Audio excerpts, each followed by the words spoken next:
Welcome to the Android Guys in Brief podcast, the 15-minute tech news podcast that never lasts for just 15 minutes. Today is August 21st, 2018, and I am your host, Matt Adams, editor here at Android Guys, and joining me today, we have a packed house. We've got Andrew Myrick, Donovan Jessica, Josh Noriega. Guys, how you doing?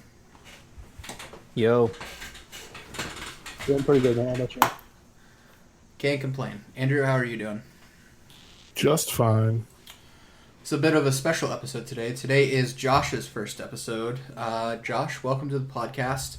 I don't know. Glad to be here. I don't know what would make you want to hang out with people like us, but that's your bad decision. Hey, it's tough. That's how bad I wanted to do this. All right. Well, we'll go ahead and get started. Our first topic today is kind of a crazy one to think that it would even happen. Verizon being just crazy to some local fire departments out in California. As we know, California is basically the entire state is on fire right now from wildfires, and a lot of those fire departments depend on Verizon's internet backbone, their mobile networks, for their data.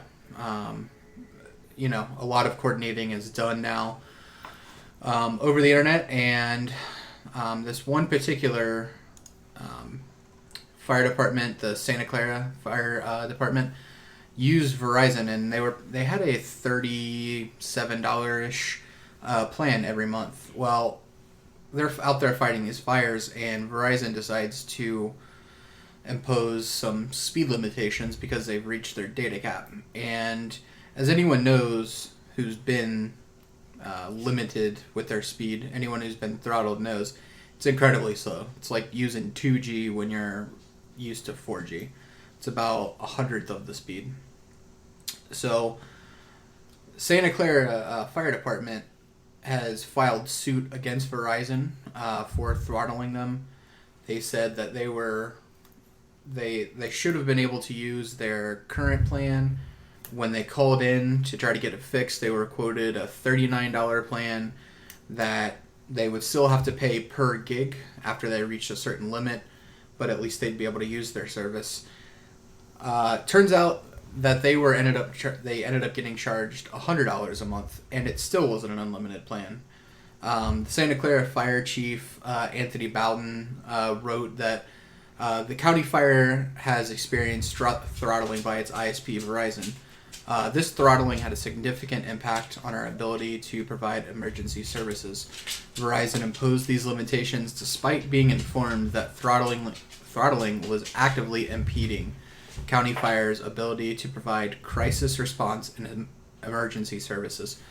So, guys, what do you think? Is this, just one of those things that kind of happens, or should Verizon have headed this one off with the pass? I feel like by hampering a very important public service, and that public service's ability to communicate with one another in the field is really irresponsible of Verizon, because that can literally endanger the lives of the people out there, and by extension the lives of the people that live in the communities that they're protecting. Josh, what do you think? Yeah, it's definitely a problem. I mean, has anybody gotten word that Verizon fixed the issue? Well, they did switch him over to this super expensive plan, and they were able to actually use the service again, but, it's still not unlimited, and these guys need that service while they're out there trying to fight fires and coordinating, equipment and movements of firefighters and stuff. So, I mean, I guess it's a fix, but it's not a great one. Yeah. In the article from Ars Technica that we pulled the story from, it looks like there was an update that says that Verizon acknowledged that it shouldn't have continued to throttle after the fire department brought it to their attention. Whether or not it's been fixed or not, the article doesn't say, but it sounds like Verizon at least admitted some sort of mistake on their part, which is better than nothing, but not as good as something. Josh, do you think that there should be special plans for first responders that get rid of these restrictions in times of crisis? Yeah, no doubt. Like I'm actually really surprised that this kind of thing happened. I mean, and you're talking about the whole fire department is, it's not just, a few people, they should certainly be given priority. Right. I mean, and this brings up, I mean, this serious issue, but this also brings up the topic of, what really unlimited is, um, which, is a pain point that, I mean, you're paying some extra money, but, you're still being, it's still a compromise solution. Yeah, we've seen all of the big carriers go to so-called unlimited plans, but I feel like now they're just limited plans that instead of being throttled, you're being deprioritized or whatever term that they want to use. Um, you know, on the high end of the scale, you have someone like T-Mobile, which I believe their deprioritization limit is like 50 gigs before It's you can be definitely slowed 50 down. gigs. Yeah. Yeah, and that's great and whatever, but I'm paying for unlimited. Andrew, are these actually unlimited plans, or should some whoever regulates these guys step in and say, look, you can't use the unlimited plan um, marketing language. You're actually still limited. Personally, so I used to work for Verizon, pardon me, a few years ago, and I never liked the idea of using what we now call unlimited plans because they're very rarely ever actually unlimited. But that's more so for like us. Like, all right, cool, we got unlimited data, 50 gigs, like we'll be good for a while. But like when it comes to first responders or like anything like that, I think that there should be like a different set of plans and rules and things like that. And I'm sure that there's a reason why it's not like that now, or maybe it is kind of, but there's absolutely zero excuse for Verizon to say, sorry, we're not turning off the data throttling until you pay us more money. Like that's not okay for me. Yeah. Yeah, I almost wonder if the government needs to step in and no matter what you think about the government, but should we not be building out the government's own network for people like this, because it has to work reliably. You can never go down. You need a ton of capacity during emergencies, and I just don't know if a company like Verizon is going to care enough to provide a service like that. Do you guys think that this is a problem that business can solve, or do we need to have the government step in and build another network? Um, Well, God. oh, go ahead. They're not going to build another network because the infrastructure is already there. It's just Verizon and whatever other, whoever can get the contract is going to have to pay, or is going to have to be paid an absurd amount of fun, like a huge sum of money. And I don't see the government, since it's not already done and it's 2018, if the government was going to make their own network, they would have already done it by now. So is the so basically what you're saying is we need an MVNO that is run by the government but piggybacks off of carrier towers. I feel like that's the not the best option, but like kind of the only option at this point. Yeah. If it was to be started like, tomorrow, I feel like it would be like the only option. Donovan, Josh, what do you guys think? Is there an actual solution here, or is it just the best of bad solutions? You Um, know, go uh, ahead. Go I, ahead. I think at bare minimum, we need to have a system where government employees, especially ones in crisis type roles, have access to all the networks available to them and phones that can handle those networks with seamless handoff between those networks. So, and at affordable prices or subsidized prices or no prices at all. I feel like that should be the cost of doing business in America, is being able to support these people that keep us safe. Yeah, for my, I guess I'm not seeing why the government couldn't work, like, even with all the carriers for, special situations like this, and kind of almost like save them a chunk of their data and prioritize them, especially when, some disaster like this happens. Maybe even like in this case, subsidize Verizon and help if the firefighter or the fire department's going to pay something, help subsidize them at least. Yeah, I think that's a really good point. If you're going to have private companies that sell service to the government like this, it almost feels like that the police departments and firefighters, disaster relief, they need to be first among equals. If you're gonna limit anybody during a situation like this where there's the whole state is on fire, the firefighters, the ones that are trying to actually save everyone, I feel like those are the guys that need the service the most. That's just this really bothers me as someone who has a lot of respect for the people that put their life in danger to save others. Um, and I don't know, Verizon, they need to come out. They need to do better than just an "I'm sorry" in this situation. All right, let's move on to our next topic. Donovan, you need to take this one because this is too stupid for me to actually read. Anyway, it's too stupid for you to read, so now I have to read it? Yeah. Oh, man, that is... I see. Okay. Samsung is making a 17-inch tablet.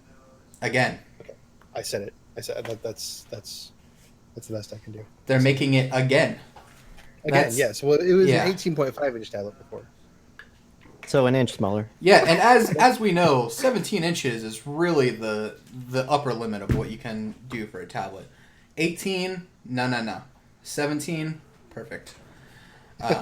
So what we're talking about is the Samsung Galaxy View 2. As you may remember, as the guys were referring to, we had the Samsung Galaxy View 3 years ago, I believe. Huge tablet, the size of the biggest screens on laptops, just to give you some grasp on how big this thing actually is. The updated version has Type-C charging. It does have a book-style hinge stand, which, I mean, I guess that makes sense if you're going to have this huge screen. You got to be able to sit it down somewhere. Samsung's thrown its own Exynos processor in there. Disappointingly, it's 1080p, which I didn't look up what the pixel density is on a 1080p display at 17.5 inches, but it can't be good. So I don't know why you would have a display that big and not pack it with pixels, but whatever. Also, it doesn't have any pen support, so you can't use like an S Pen or a precision stylus or anything like that. It does not have DeX mode, which we've seen in Samsung's flagship smartphones for the last couple of years, and it only has 3 gigs of RAM. So not super overwhelming, but I guess if you're gonna have a huge display, that's already gonna jack up the price. Do you guys see a market for this at all? Andrew, is anybody gonna buy this? Somebody will. One person. 4 or 5 people somewhere along the line.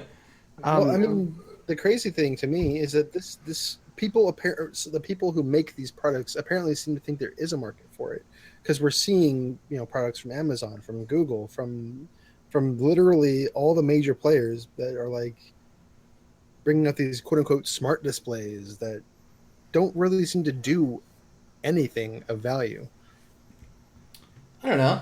I don't necessarily think that this is a smart display. It's got a little more functionality than that, but I don't have a problem with smart displays. The one from Lenovo, I believe it is, that we have in for review, that thing seems pretty cool. I mean, it's just Google Assistant with a screen, so as long as it's not $500 or whatever, I don't have a problem with that. But I mean, a 17-inch display with not a ton of functionality. I mean, Josh, what would you actually use this thing for? I mean, one of the cool things I thought, like, if you set it like, say for instance, like on your kitchen island or something like that, and like you come down and have breakfast and kind of check, news and stuff, have a big screen, even like Yeah. a video playing maybe. I always thought that was kind of nice, but one of the contentions for me was, I mean, the price of the original View, what was that, like $600? 650, yeah. Yeah, so something that's kind of like just a luxury, a novelty, like I don't know, and the specs kind of pit it at like a low to mid end device. So like the price and the functionality, the specs aren't really matching up for me. Donovan, any interest in this thing? Not really, especially if the rumored specs are correct, where you have 3 gigabytes of RAM, which is really lower than the low end of most flagships these days. Most of the time, we're seeing a minimum of 4 gigs on a flagship, and this is running a much bigger screen with no pen and no DeX. It's like, what's the point of a smart display that can't use the DeX technology? Um, it's just kind of rough. I mean, 17 and a half inches. What is that? That's that's like holding a computer monitor in your hand. Yeah. I think we have consensus that this thing's pretty dumb. All right. So we're not going to spend any more time on that craziness. Thank you. Our next story comes to us from Android Authority.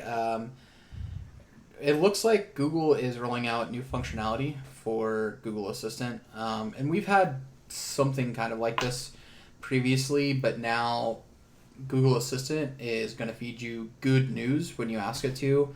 Actually, we're going to try it out right here. Hey, Google, tell me something good.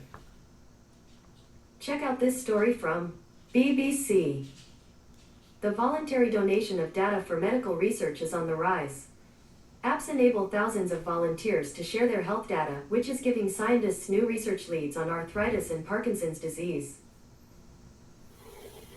So that That's is, pretty cool. yeah, that's not like the news I think some people would expect. You know, it's not the puppy dogs playing in a field type good news. It's more, you know, what's actually going on in the world. It's giving you the other side of the coin, other than just death and destructions in California being on fire.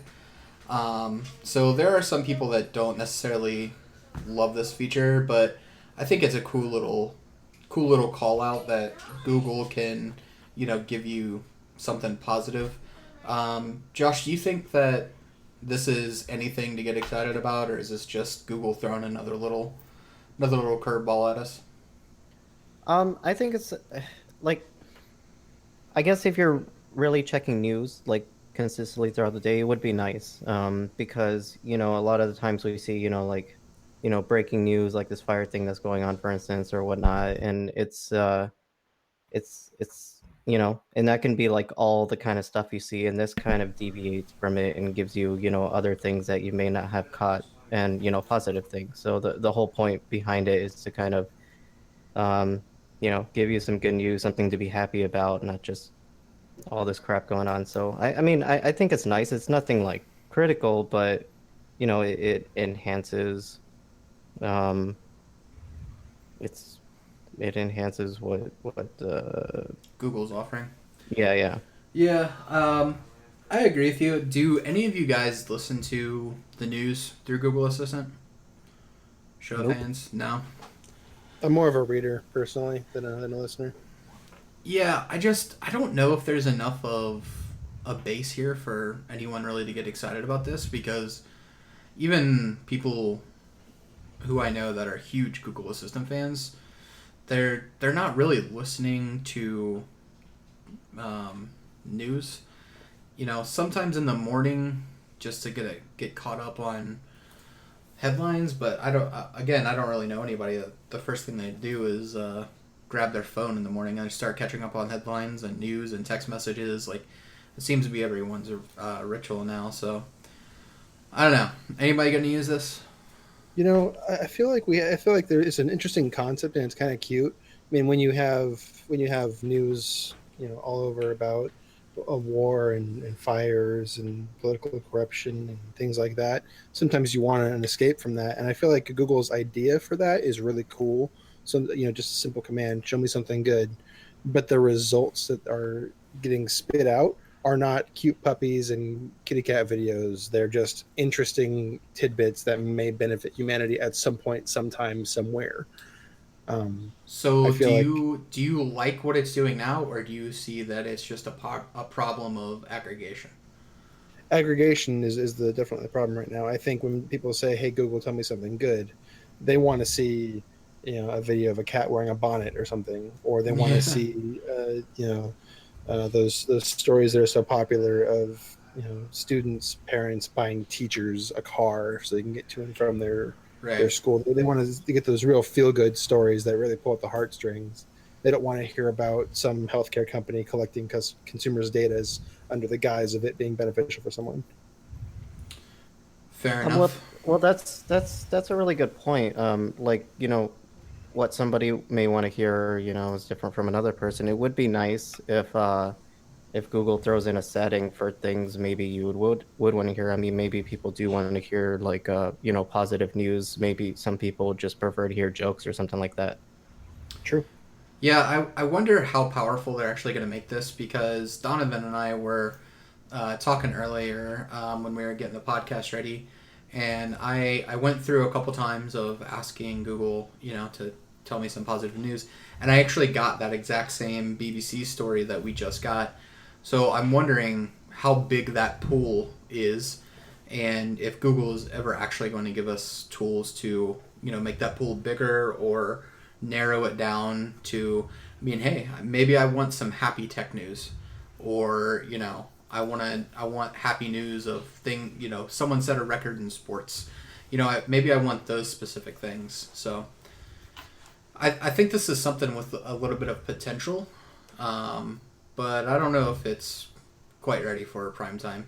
It's not exactly a groundbreaking Google feature like we saw at I/O, where it's calling people and passing itself off as a real person. So, but hey, little value adds for Google Assistant. I mean, who can really fault Google for giving you more for free?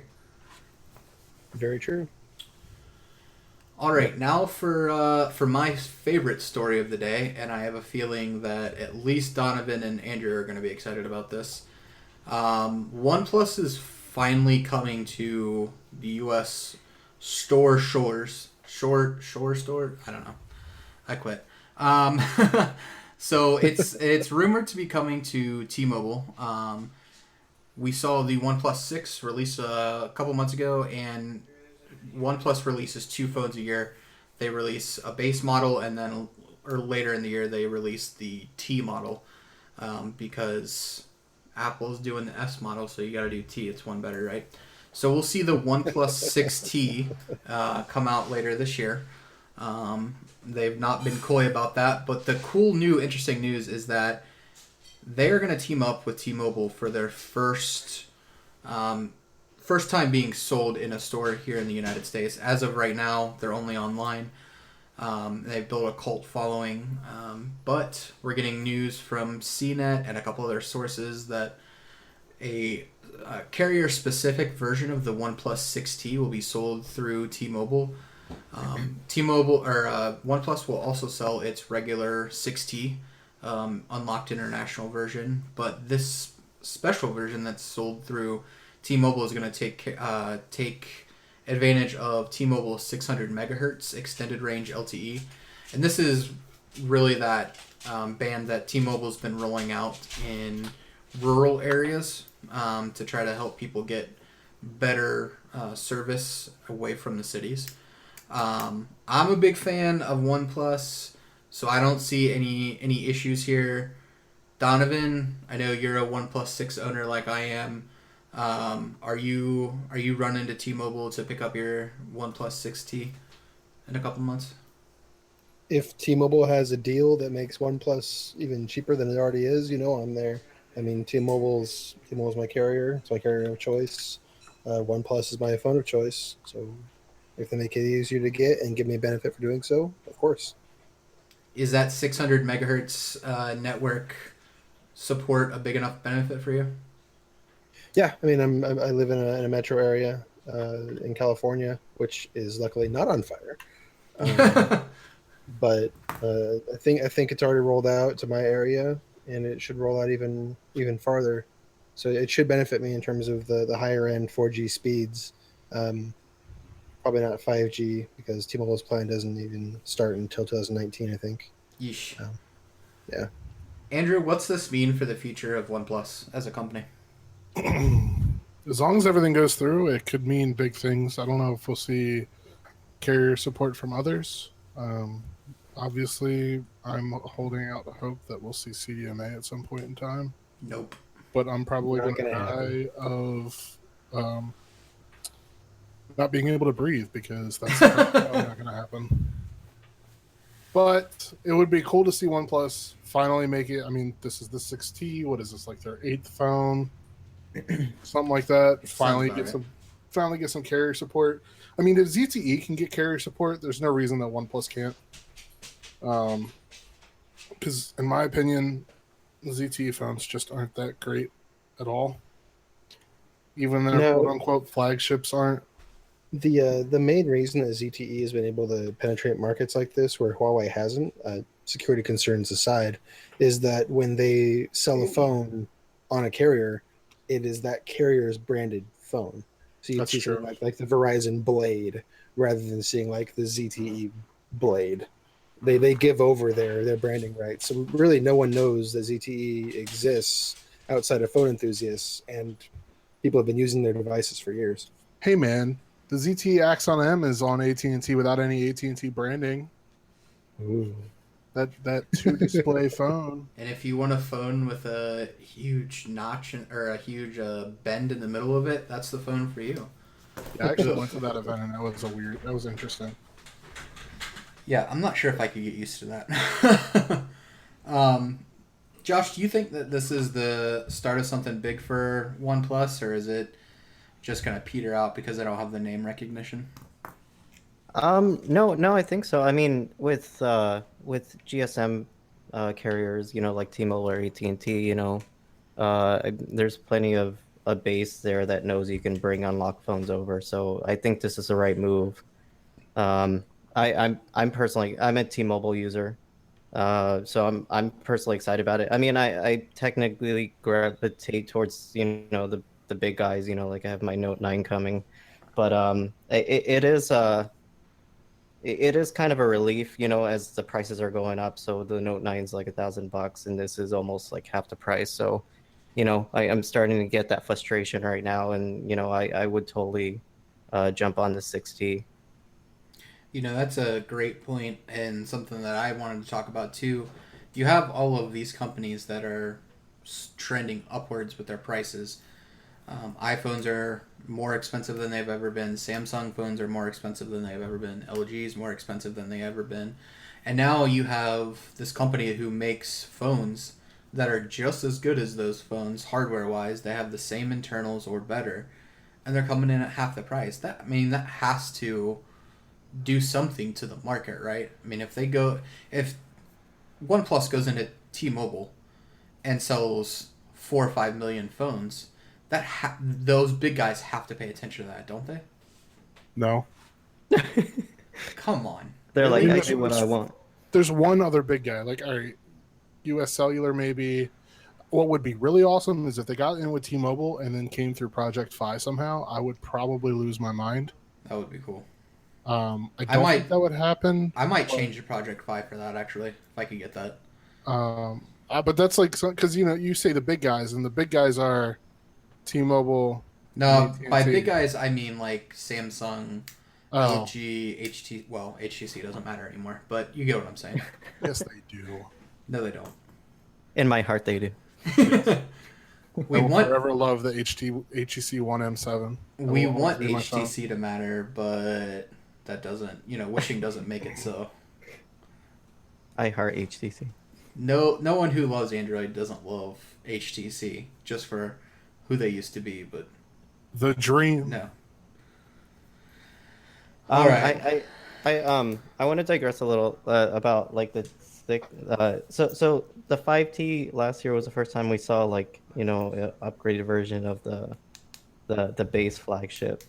Like what's your opinion? Like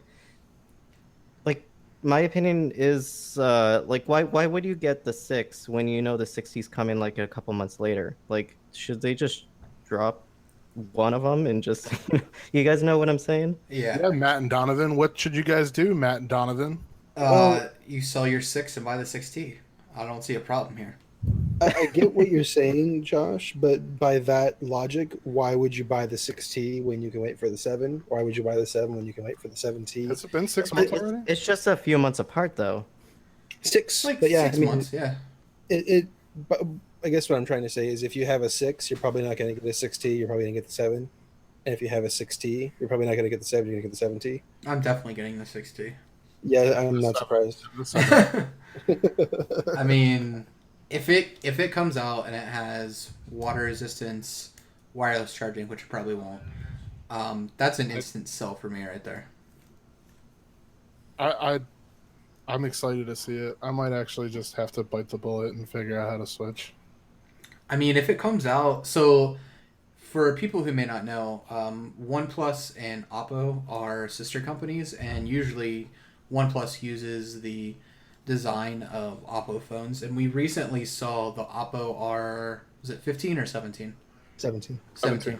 We'll make sure we link that on AndroidGuys.com in the show post. But we recently saw that come out, and man, is that a sexy device.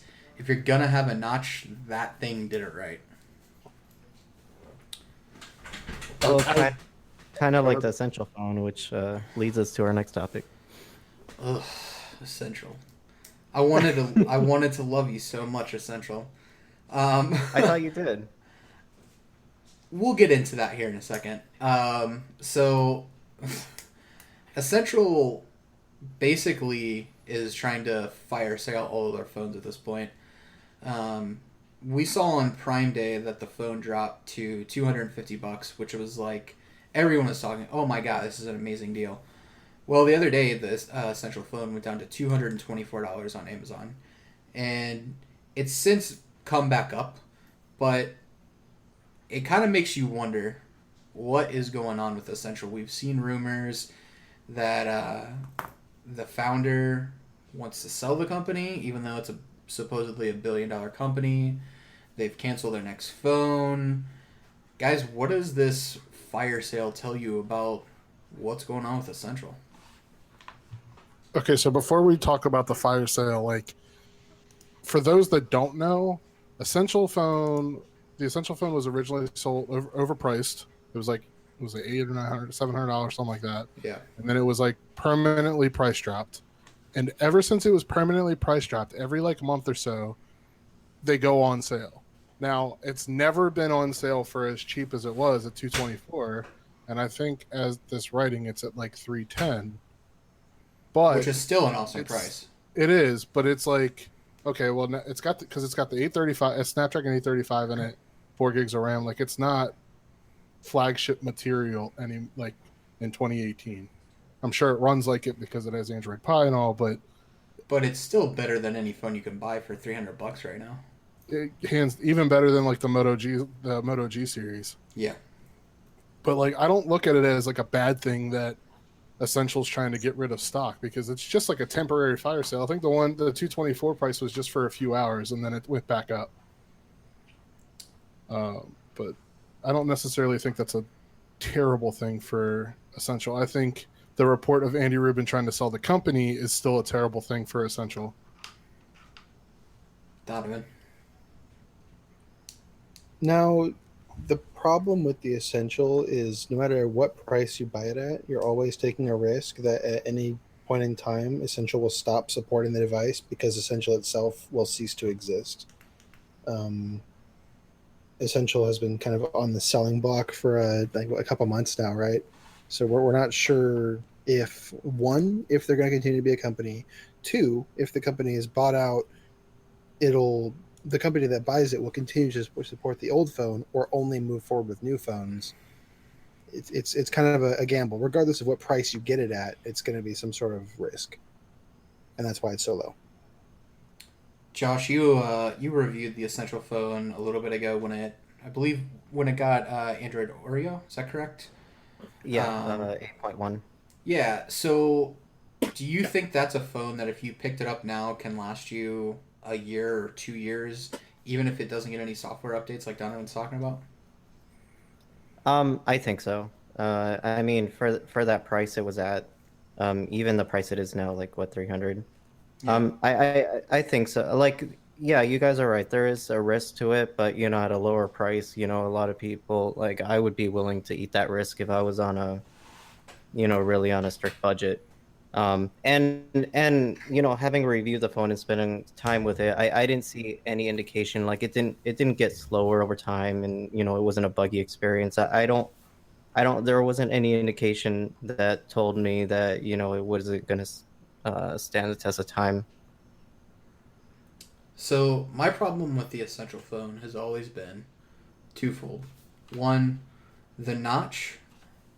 Oh, It's not terrible, but it's way too low on the phone, which makes the notification shade huge when it's not expanded. And it drives me insane for what has it been 10 years of staring at Android, of always having that basically be the exact same size, and then you look at a phone where it's 1.5 to 2 times the size, drives me insane. That's a personal thing. What's not a personal thing is the sensors in it are not. I don't know if they're not as good as other phones, or they just didn't set it up correctly inside the phone, but service is not as good on the Essential phone as other phones. Bluetooth for me was always really spotty, and the touch screen, I got phantom touches, or my touches weren't registered a lot. So I agree with you guys that it's an amazing deal at 225, but it's a deeply flawed phone, and I just wonder if Essential is trying to push their remaining stock out the door so they can turn the page and release something else. Because if Essential is going to exist as a company, it has to keep that forward momentum.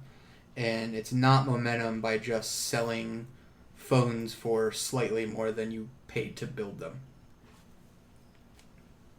okay. So, when was the last time you used the Essential phone?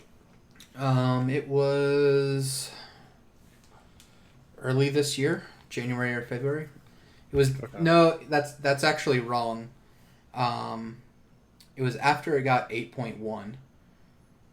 So actually, yeah, I guess it was early this year. Okay. Because I'm trying to think, like, I haven't seen very many.